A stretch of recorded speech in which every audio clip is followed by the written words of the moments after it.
Chapter 15. The Furies. Heinrich Hildebrandt. How was I to know, or to find out, how much my friends had suffered, if they had suffered at all, or whether they had suffered enough? If, as doctrine has it, man is perfected by suffering, none of my friends had suffered enough, for none of them, I could see, even in my imperfect knowledge of them, was perfect. 7 of them ducked my question, which I framed very carefully and put to them in a variety of ways in the last weeks of our conversations, was, what did you do that was wrong, as you understand right and wrong, and what didn't you do that was right? The instinct that throws instant ramparts around the self-love of all of us came into immediate operation. My friends, in response, spoke of what was legal or illegal, or what was popular or unpopular, or what others did or didn't do, or what was provoked or unprovoked. But I was interested in this point at none of these things. Who knows the secret heart? I was trying to know the secret heart. I knew all about Versailles and the Polish corridor and the inflation and the unemployment, the communists, the Jews, and the Talmud. The 8th of my friends, young Ruprecht, the Hitler youth leader, having taken upon himself, or having affected to take, sovereign responsibility for every first and last injustice of the whole Hitler regime, was no better able to enlighten me than Herr Schwenke, the old fanatiker, who, when I was last able to divert him with my insistent last question from Versailles, the Polish corridor, etc., said, I have never done anything wrong to any man. Never? Said I, just to hear myself say it. Never, said he, just to hear himself say it. But 2 of my friends, Herr Hildebrandt, the teacher, and Herr Kessler, the bank clerk, enlightened me in their own time, in their own ways, without my having asked them my question. Fear and advantage, Hildebrandt had said, were his reasons for becoming a National Socialist in 1937, a late March violet indeed. Were there, I said on another occasion, any other reasons you joined? He said nothing, and then began to blush. He began, fully blushing, and then he said, no others. It was a long time before I learned all of Herr Hildebrandt's reasons for being a Nazi. I might have got by without joining, he said more than once. I don't know. I might have taken my chances. Others did. I mean, other teachers in the high school. How many? Let me see. We had 35 teachers. Only 5 were fully convinced Nazis. But of these 5, 1 could be argued with openly in the teachers' conference room, and only 1 was a real fanatic who might denounce a colleague to the authorities. Did he? There was never any evidence that he did, but we had to be careful around him. How many of the 35 never joined the party? 5, but not all for the same reason. 3 of the 5 were very religious. The teachers were all Protestant, of course, but only half a dozen at most were really religious. These were all anti-Nazi. These half dozen, but only 3 of them held out. 1 of the 3 was the history teacher, now the director of the school. Very nationalistic, very Prussian, but a strong churchman. He stood near the anti-Nazi confessional church, but he couldn't join it, of course, or he'd have lost his job. Then there was the theology teacher, who also taught modern languages. He was the best teacher in the school, apart from his religious opposition. His knowledge of foreign cultures made him anti-Nazi. The 3rd was the mathematics teacher, absolutely unworldly, but profoundly pietistic, a member of the Moravian sect. And the other 2, who were non-religious and didn't join? 1 was a historian. He was not an atheist, you understand, just a historian. He was a non-joiner of anything. He was non-political. He was strongly critical of Nazism, but always on a detached, theoretical basis. Nobody bothered him, nobody paid any attention to him, and vice versa. The other non-believer was really the truest believer of them all. He was a biologist, and a rebel against a religious background. He had no trouble perverting Darwin's survival of the fittest into Nazi racism. But he was the only teacher in the school who believed it. Why didn't he join the party? He hated the local Kreschleiter, the county leader of the party, whose father had been a theologian, and who himself never left the church. The hatred was mutual. That's why the biologist never joined. And now he's an anti-Nazi. And you? Yes, he said, blushing a little again. I joined. I had my past, of course, in East Prussia. All sorts of care had been taken to bury it, but one never knew. I had been active in the old Staatsparty, the successor of the Democratic Party, in 1930. After 1930, I had lectured regularly at the local folk high school, the adult education program, which was promoted and largely attended by Social Democrats and Communists. In my book program on the radio, I had praised the works of reasonable writers after the Nazis took power.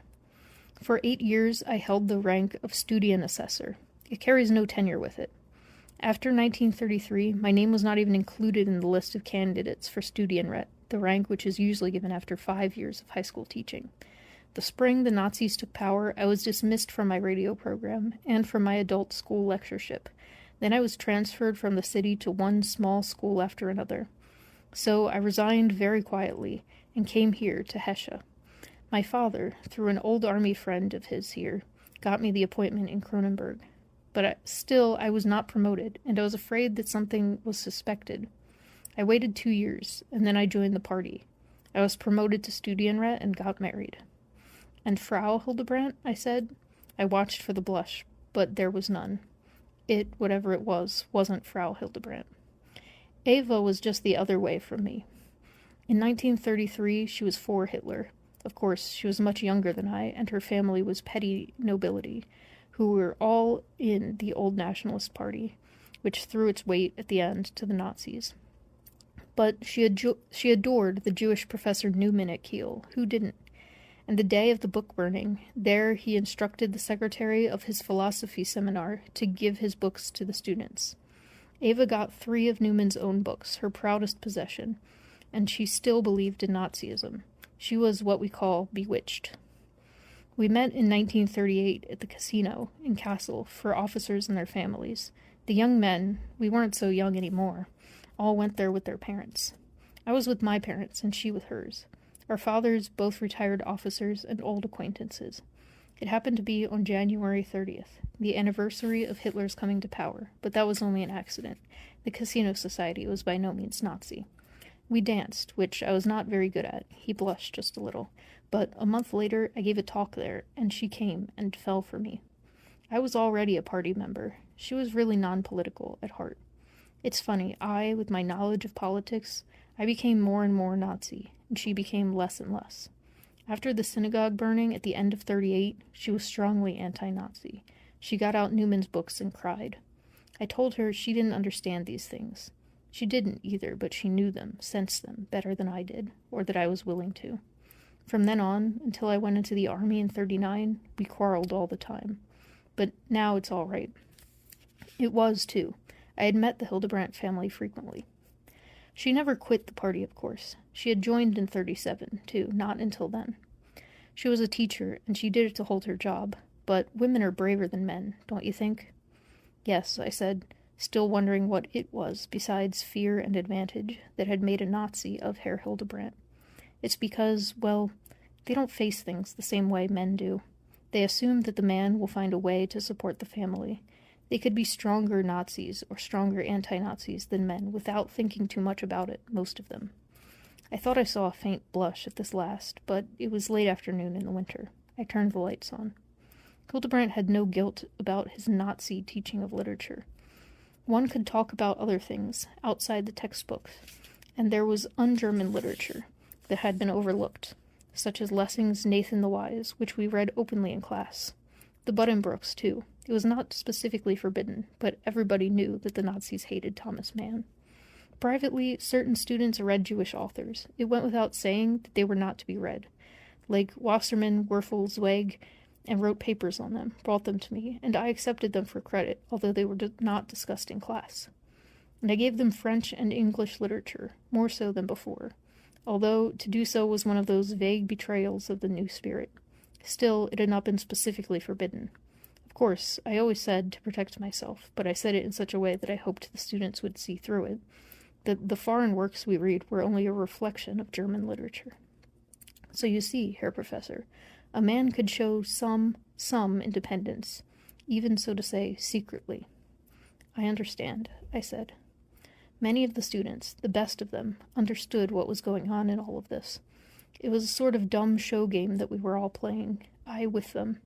The worst effect, I think, was that it made them cynical, the best ones, but then it made the teachers cynical too. I think the classroom in those years was one of the causes of the cynicism you see in the best young men and women in Germany today. In the best? Yes, the others, the great majority, are disillusioned now, but that is something else. You see, the young people, and yes, the old too, were drawn to opposite extremes in those years. People outside Germany seemed to think that the Germans came to believe everything they were told, all that dreadful nonsense that passed for truth. It is a very bad mistake, a very dangerous mistake, to think this. The fact, I think, is most Germans came to believe everything, absolutely everything, but the rest, those who saw through the nonsense, came to believe nothing, absolutely nothing. These last, the best, are the cynics now, young and old. And the others, the believers? Well, the old among them are, I suppose you would say, the hopeless now. The younger, those who were teenagers then, I don't know what to say about them except they have lost their old illusions and see nothing new to turn to. This is dangerous for both them and the world 10 or 20 years from now. They need, well, to be born again somehow. I asked Herr Hildebrandt if he could recollect some specific instances of his own dumb show game, and the next time we met he spoke of them. In Shakespeare, for instance, only Macbeth and, of course, The Merchant of Venice, which I never signed, were recommended. But again, nothing was forbidden, although Hamlet was denounced as embodying the flabbiness of the soul that the Nazis condemned in Russian writers like Dostoevsky and Tolstoy, the soft Slavic soul that, in Tolstoy, even went so far as pacifism. So, in Shakespeare, I could assign A Midsummer Night's Dream, which in normal times I should not have bothered with, just so that I could say to the students, the music for this was written by Mendelssohn. Your parents all know the music. Mendelssohn was a Jew. We don't play his music anymore. Perhaps that was not much to say, but it was something, don't you think? Yes, certainly. Tell me, Herr Hildebrandt, what about Julius Caesar? He smiled, very, very wryly. Julius Caesar? No. Was it forbidden? Not that I remember, but that is not the way it was. Everything was not regulated specifically, ever. It was not like that at all. Choices were left to the teacher's discretion, within the German spirit. That was all that was necessary. The teacher had only to be discreet. If he himself wondered at all whether anyone would object to a given book, he would be wise not to use it. This was a much more powerful form of intimidation, you see, than any fixed list of acceptable or unacceptable writings. The way it was done was, from the point of view of the regime, remarkably clever and effective. The teacher had to make the choices and risk the consequences. This made him all the more cautious. You spoke of giving certain students books by Jewish authors, I said, on another occasion. How did you know which students you could trust not to denounce you? Oh, one judges from person to person. I may say generally that one would be safe in giving such books to half-Jews, and to those from known liberal families. People who were so far under suspicion would never denounce one, because they would not be believed. People, that is, who were clearly beyond currying favor with the authorities. It was like complaining to Jews about the regime. It was safe. I can imagine, I said, that some Jews would have resented being a sort of secret wailing wall for people who had something on their minds that they did not dare to say openly. I knew he would blush a little. He did. Yes, I think most Jews resented it, very deeply. That was why some people didn't do it. Yes, I said. In those times, he went on, a student could have denounced me, but it would have been hard to make a case against me, because I was, well, clever in the way I did these things. But even if I had been denounced, I could have got off, almost certainly, if my past were not revealed, because I was a party member. You may say that it is a rationalization. I know it is myself, but a party member could get away with something. Not much, but something. A non-Nazi would not dare to violate the rules. At least, none in our school did. Were there any spies in the classes? I said. No, unless the students volunteered to be informers. The regime regarded informers as patriots, of course, but you know how students would feel. Young people despise that kind of thing. There were certainly no spies, or even regular informers that I heard of in our school. Not before the war, anyway, and certainly not during the war, although I was away in the army except for my furlough in '40 after the fall of France. During the war, even anti-Nazi teachers would not criticize the regime. Once the war began, all this ended. We were one folk. We could not separate the regime from our country then. The July 20th conspirators did. Yes, they did. They did. I knew he was blushing, as he did so easily, but I did not look up. I was waiting, perhaps I only imagine it now, long afterward, for something that would bring a blush to his boil. Bring his blush to a boil. I had a long time to wait. He showed me in the government manual for upper school teaching, issued in 1938. Under literature there was this.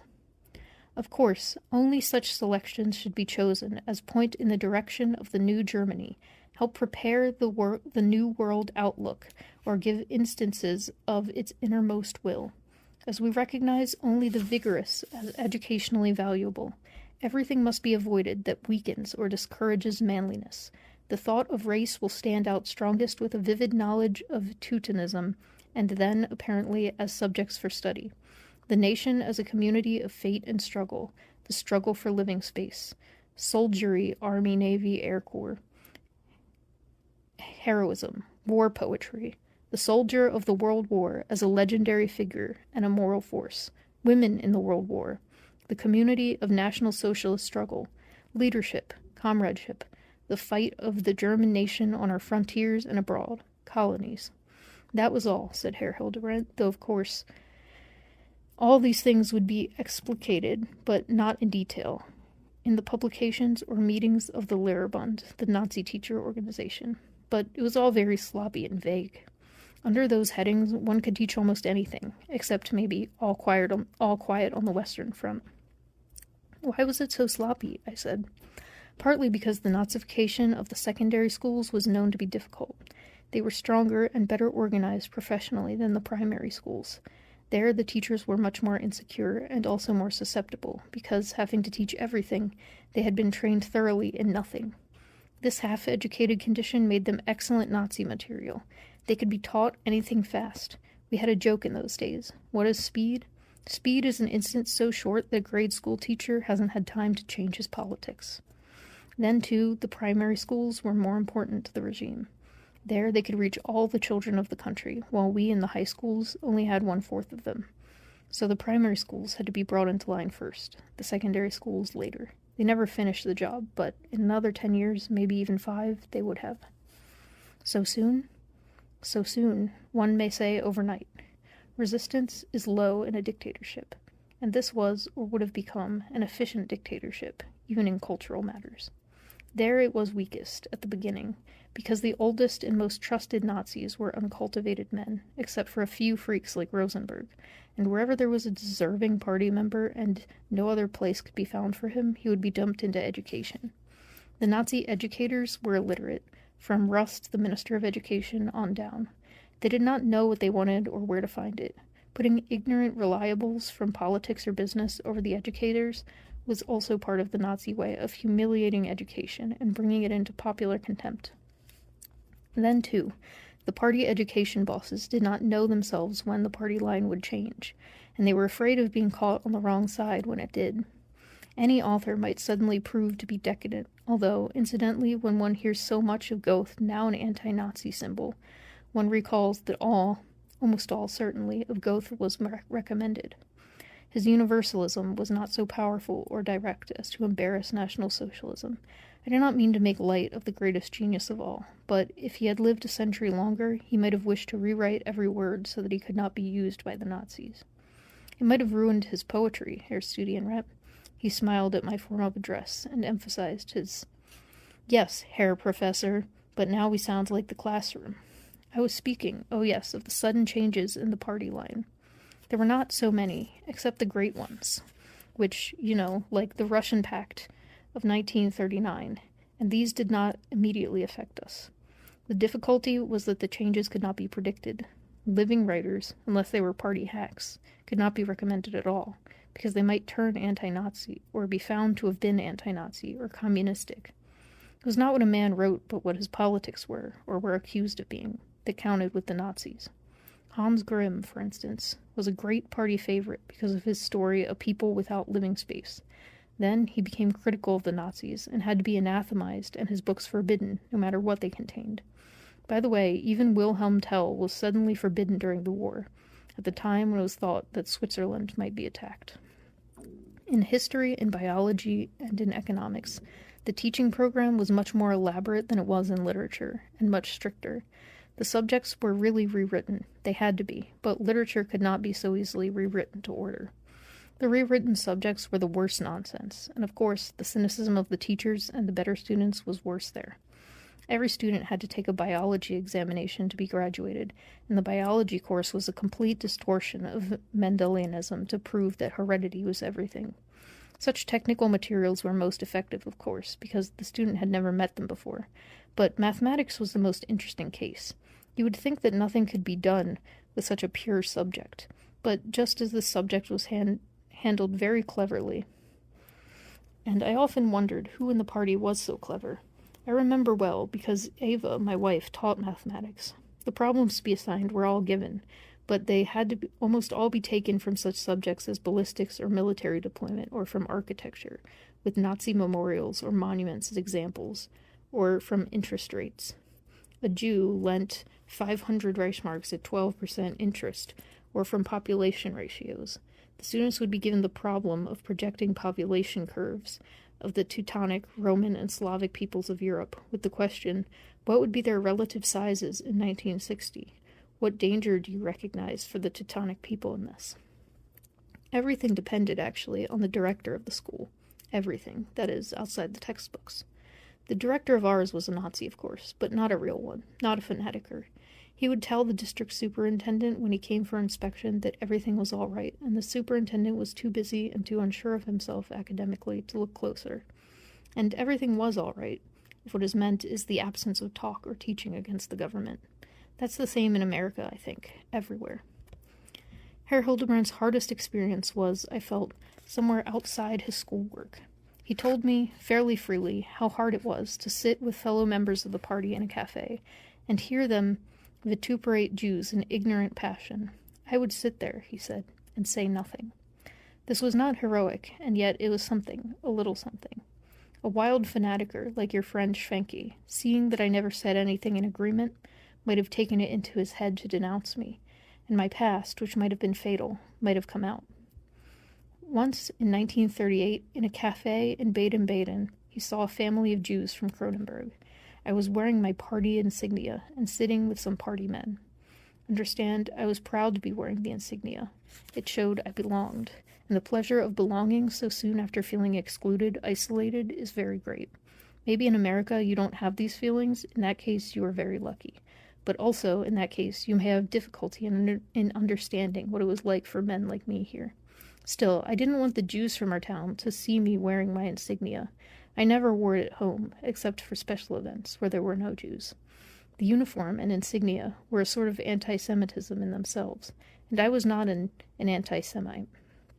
It hurts me to have Jews see me wearing them.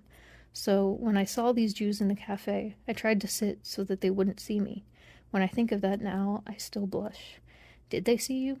I don't think so, he said, blushing. Prompted by the blush this time, I thought that I might hit upon Herr Hildebrandt's secret if he had one, but the tact I took turned out to be empty. When were you really disillusioned with National Socialism? I said in a later conversation. The blush again, deeper this time. Only after the war, really. That discourages me, I said, because you are so much more sensitive than most people, and this makes me realize how hard it must be, under such conditions, for people, even sensitive people, to see what is going on around them. He continued to blush, but my blush detector told me that this was not it. It's all so well masqueraded, he said.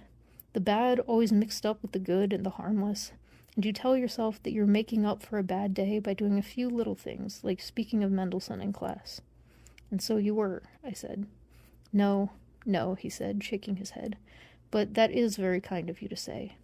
No, I would not be honest with you if I told you that I was always an anti-Nazi, that I always thought and felt like an anti-Nazi. It is so easy these days to say anti-Nazi, and even to believe it. Before 1933 I certainly was, but then, only again after the war. I fooled myself. I had to. Everybody has to. If the good had been twice as good, and the bad only half as bad, I still ought to have seen it, all through as I did in the beginning, because I am, as you say, sensitive. But I didn't want to see it, because I would then have had to think about the consequences of seeing it, what followed from seeing it, and what I must do to be decent. I wanted my home and family, my job, my career, a place in the community. I wanted to be able to sleep nights. Weren't you? I said. Not in the period where I was deciding whether to join, but after the decision, it was better, always better. I enjoyed doing those little things at school, defying the party, not because what I did was right, that too of course, but because it showed I was clever, and above all, because I belonged. I belonged to the new nobility, and the nobility can get away with certain things just because they are the nobility. Merely getting away with them proves that they are the nobility, even to themselves. So I slept. It was near the end of our many, many conversations that I said, "Those Jews you saw in the cafe in Baden-Baden that time, when you tried not to have them see you, who were they, Herr Hildebrandt? Do you remember?" The needle on my blush detector jumped. Yes, of course I remember. They were friends of the Wolf family, my relatives. Wolf? Yes. Here in Kronenberg? Yes, at the university. Professor Wolf? Eberhard Wolf? Yes. But he was a Jew? Yes. How were they related to you, Herr Hildebrandt? Oh, not by blood. Professor Wolf was Jewish, his wife 3/4 Jewish. Their son, Erich, married my cousin Sybil. Sybil, I said. That's a very pretty... My 2 small boys broke into the room to get their afternoon cake. Being small American boys, they did not say Guten Tag, Herr Studienrat. They said Tag, but being small boys in Germany, they did not have the decency to shake hands all around before grabbing for the cake. A few visits later, I reverted to the Wolf family, and again the needle jumped. The Wolfs were closely related to the most illustrious Jewish name in Germany, and intermarriage between Jews and non-Jews in this great family had been common. The Wolf home in Kronenberg was a great ancient pile on the Schlossweg, the beautiful wooded area of old mansions on the hill beyond the castle. I knew that the aged Frau Professor Wolf, Frau Geheimrat Wolf, her eminent husband having borne the additional eminence of Geheimrat, or distinguished professor, still lived alone with a servant in the family home. What I learned, without much difficulty, indeed he spoke with understandable pride, although the blush remained, was that Herr Hildebrandt had saved the Wolf's home during the Third Reich by arranging the transfer of its ownership to another Aryan-in-law in a pretended sale. Hildebrandt had been a frequent visitor at the Wolf's before he joined the party. Then his visits dropped off, and finally, when the ownership of the home was transferred, although the family still lived there, stopped altogether. Why? I felt uncomfortable, said the teacher. You may well believe that. I wanted to talk about the current situation and to try and explain my position, but Professor Wolf, who was quite old, would never let me talk about such things. He would not tolerate talk about National Socialism, against it or for it. I had always felt very much at home there. Everyone did who came. It was like the old times of books, music, poetry, art, another age, and it never changed. But after I joined the party, I felt out of place. When other people were there, it was a great house, with many friends. I knew that I was always the only Nazi. The others were not open anti-Nazis, of course, but the fact that they were there spoke for itself. And the talk always avoided politics. It did everywhere in those days. It was, well, at the worst, it was simply that if you had not been present when somebody said something against the regime, there was no danger of anything's being forced out of you later on. So nobody talked politics, not among non-Nazis. When I was there alone, after I joined the party, it was still worse. I played chess with the professor, or we listened to music, and he never spoke, except politely, and I knew I couldn't speak, to say, at least to try to say, how I felt. So the visits became formal, and then they stopped. But you saved his home? Yes. Didn't that make you feel better? No. Why not? Because with him, I wanted to say how I felt, and he wouldn't let me. On one of our last visits, Herr Hildebrandt was at my house, and he said, Herr Mayer, he had, with my help, got over calling me Herr Professor. There's something else I should like to tell you about. Please, I said. The blush was coming up again. It was at the end of 1940 when I came back on leave. My wife was almost 8 months pregnant, and we were living in 2 furnished rooms. Housing was very short. We heard an apartment was available, but only on the way there did we learn that it was the apartment of the lawyer, Dr. Stern. Have you heard of him? Yes, I said. Herr Damm, the Christumsleiter, told me He once saved the Stearns' apartment for them when an SA leader tried to get it, and policeman Hoffmeister mentioned them too. The blush mounted sharply. Did Hoffmeister tell you about the deportation of the Stearns? No, except to say that they were deported, and how bad he felt about it. The blush subsided a little, I thought. Well, said Hildebrandt, it was a lovely apartment. We spoke in a very friendly way with the Stearns. His wife and daughter were there, and they with us. We said that we had not come as Nazis. We explained our situation. They believed us, obviously, and Dr. Stern said he wanted to move away to be nearer to their friends and relatives. Most of the Jews in Kronenberg had moved into old Bertholdstrasse. I forget what name the Nazis gave it, but it was not a formal, compulsory ghetto. We assumed that now that Dr. Stern could only have Jews for clients, and the Jews were becoming so poor, he could no longer afford the apartment. I felt bad, very bad, and Eva felt worse. She was already so strongly anti-Nazi, and here she felt that her condition was responsible for driving these people from their home, for wanting an apartment so badly, for our wanting an apartment so badly. It was very embarrassing. Still, I said to myself, if we don't take it, someone else will. And just then, Dr. Stern said, if you don't take it, Herr Studienrat, someone else will. So we took it. The blush remained level. It was getting dark for evening again, and the room was growing dark. I was fumbling around, in my memory and in my imagination. There was something connected with Jews, with the wolves, possibly with the Sterns, that Herr Hildebrandt wanted or didn't want to tell me. The wolves, I said, groping. How was it you said you were related to them? Eric Wolf, Eberhardt's son, said the teacher. He was a lawyer, but he wanted to be a musician. He played the piano, and I played the violin. And in my first 2 years in Kronenberg, before I joined the party, we played duets together sometimes. He was married to my cousin. Of course, I said. Sybil, the beautiful name. I didn't need the light. I could feel the heat. What became of Ehrlich? I asked. He went to Italy in 1939 and died there, of a heart attack or suicide. We don't know which. And his wife, Sybil? This was it. She stayed here. Did you see her after you stopped seeing the wolves? Yes. How did she feel about your being in the party? She advised me to join. Not exactly advised, but accepted my reasons. She saw the necessity. She agreed with me that I might be able to help the wolves that way. I was to keep them advised, through her, of all the developments and of any dangers, and do what I could. She thought that might be helpful, and it was, up to a point. Up to a point? Yes. She went on seeing her father and mother-in-law, of course. Oh, yes. We would be talking, and she would say, You must excuse me now. I am going up to the Schlossweg, to the wolves, to Galken. Galken means juggle, but it also means talk without saying anything, beat around the bush. It meant she was going to the wolves, and pretend, as one always did there now, that everything was the same as always. Do you know if she talked to the wolves about you? She tried. But you yourself never saw them again, after you joined the party or after you arranged the sale of their house.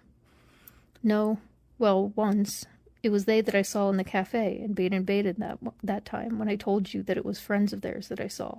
It was they that I did not want to see me. When was that? In 1939, just before the war. I knew they were there, because my wife and Sybil and I had driven down together, and after we got rooms and gone out again in Sybil's car, she stopped in front of another hotel and said, You better get out now. It meant that the wolves were there, and she didn't want them to have to meet me. Or maybe you to have to meet them. Yes. Do you think that Sybil would rather you hadn't joined the party, even to protect the family? I think so, yes. Yes. Do you think she was right, Herr Hildebrandt? I don't know, Herr Professor. I noticed the lapse back to Herr Professor. I'd like to meet her, I said. She's dead, said Herr Hildebrandt.